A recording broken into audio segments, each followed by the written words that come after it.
This is Winning Wednesdays. Remember that Winning Wednesdays is hosted by myself, Jessica Bordelon, the Realtor for Louisiana. I am with Berkshire Hathaway in New Orleans. And if you have any questions about this live or anything else related to real estate or investing, be sure to hit me up at my phone number, which is also in the pinned comment if you're watching this live.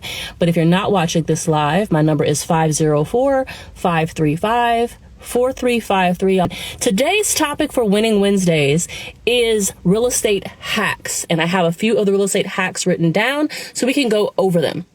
These real estate hacks have been around for a really long time, but more people are asking questions about them because the interest rates have remained on the higher end of average. And once again, notice what I said, the higher end of average.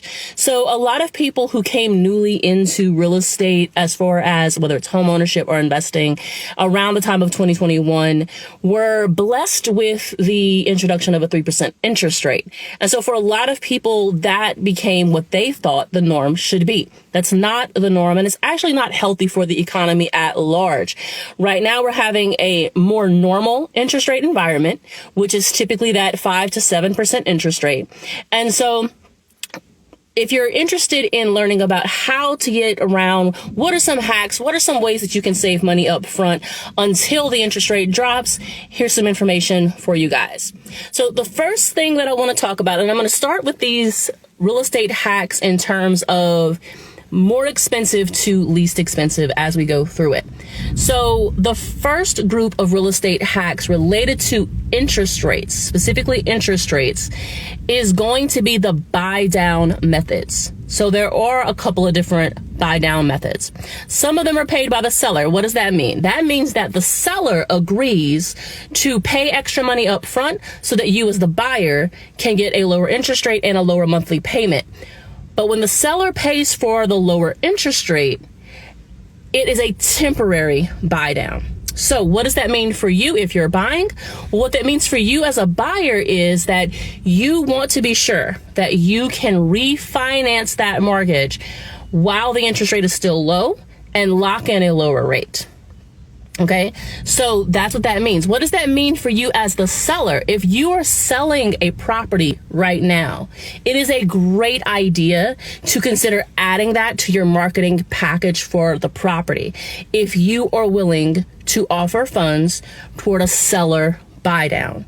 And I have a couple of different options that I can share with you if you are selling, and you can make a decision about which one. It'll tell you exactly how much it's going to cost and what the benefits are to the buyer. And so we can share that information if you're comfortable as the seller. As a buyer, you can present this to your sellers. You can say, hey, look, I'm willing to pay the asking price, but let's do a temporary buy down.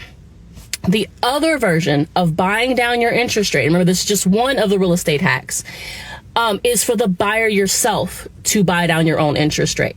So this one is extra money that you put up that lowers your interest rate for the lifetime of the loan. Notice what I said, for the lifetime. So when you as the buyer decide to buy down your interest rate for yourself, it is a permanent buy down.